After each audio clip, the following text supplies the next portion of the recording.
नमस्कार। जीएस केंद्र में आपका स्वागत है। आज हम लोग फिर स्टैटिक के एक नए टॉपिक को देखेंगे जिसका नाम है पोशाक। और ये वीडियो भी आपके एसएससी और रेलवे के लिए इम्पॉर्टेंट होने वाला है। इस कारण वीडियो अंत तक देखेंगे। अच्छा लगे तो लाइक करेंगे, शेयर करेंगे और मेरे चैनल को सब्सक्राइब करेंगे। एक एक करके हम लोग सारे पोशाक को देखते हैं। पहला है जामदानी। जामदानी वास्तव में बुनाई की एक पारंपरिक कला है और अकबर के समय इसका विकास हुआ था और वर्तमान बांग्लादेश जो है उसी जगह पर इसका विकास हुआ था। तो जामदानी कहाँ की बुनाई परंपरा है, ये आपसे पूछा जा सकता है। बांग्लादेश की ये बुनाई परंपरा है। इसके बाद है पोचमपल्ली।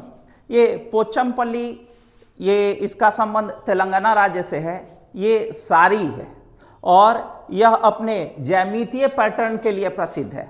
इस पर जो डिज़ाइन की जाती है वो ज्यामितीय पैटर्न में की जाती है और इसे ही हम लोग इकत डिजाइन भी कहते हैं।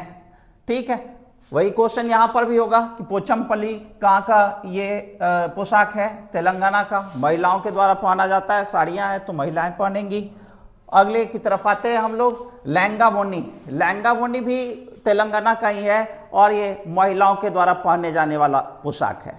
सामान्यतः आपके एसएससी और रेलवे में महिलाओं के द्वारा पहने जाने वाले पोशाक ही पूछे जाते हैं, पुरुषों वाले बहुत कम ही पूछे गए हैं। अगला आते हैं बॉच। ठीक है, बॉच को हम लोग बौचे भी कहते हैं।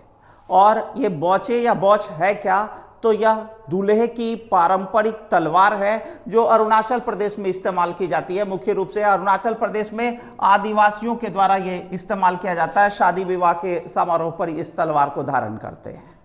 अगली इस पर आते हैं हम लोग, हेडगेयर। हेडगेयर यह भी अरुणाचल प्रदेश का पारंपरिक टोपी है और इसे एक और नाम से हम लोग जानते हैं, इसे ब्योपा भी कहा जाता है।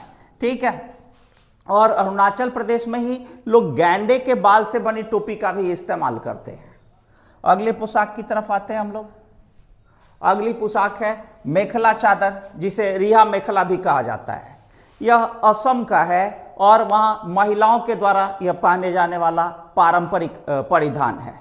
ठीक है, दो टुकड़े में बटा रहता है ये, जिसमें निचला हिस्सा जो होता है वो स्कर्ट के समान होता है, लपेट लिया जाता है और उसे ही हम लोग मेखला कहते हैं और ऊपर वाले हिस्से को चादर कहते हैं। रेशमी धागा से ये बना होता है। ठीक है, अगले की तरफ आते हैं हम लोग।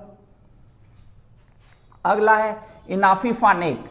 इनाफी फानेक भी महिलाओं के द्वारा पहने जाने वाला ही पोशाक है और यह मणिपुर में पहना जाता है। मणिपुर वाली महिलाएं, मणिपुर की महिलाएं पहनती हैं। ये भी दो भागों में बटा रहता है और इसमें जो ऊपर वाला पार्ट होता है, ऊपर वाले पार्ट को इनाफी कहा जाता है।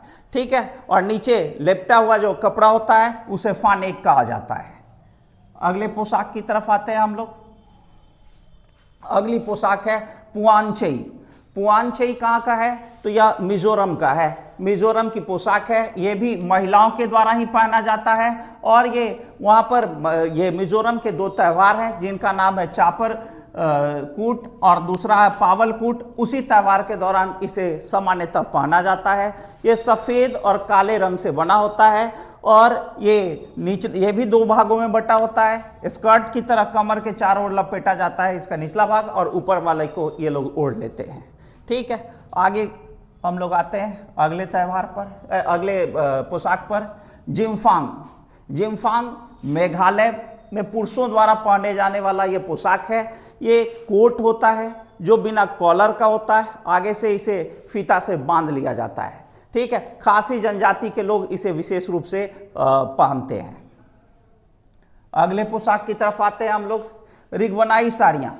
ये रिगवनाई जो है ये त्रिपुरा में महिलाओं के द्वारा पहना जाता है। सूती धागे से बनी ये साड़ियाँ होती हैं। अगले पोशाक की तरफ आते हैं हम लोग। अगला है करमवाल बोराक। ये भी त्रिपुरा में पहने जाने वाला पोशाक है, लेकिन ये पुरुषों के द्वारा पहने जाने वाला पोशाक है। ठीक है, और लांगुई भी त्रिपुरा में पुरुषों के द्वारा ही पहने जाने वाला पोशाक है।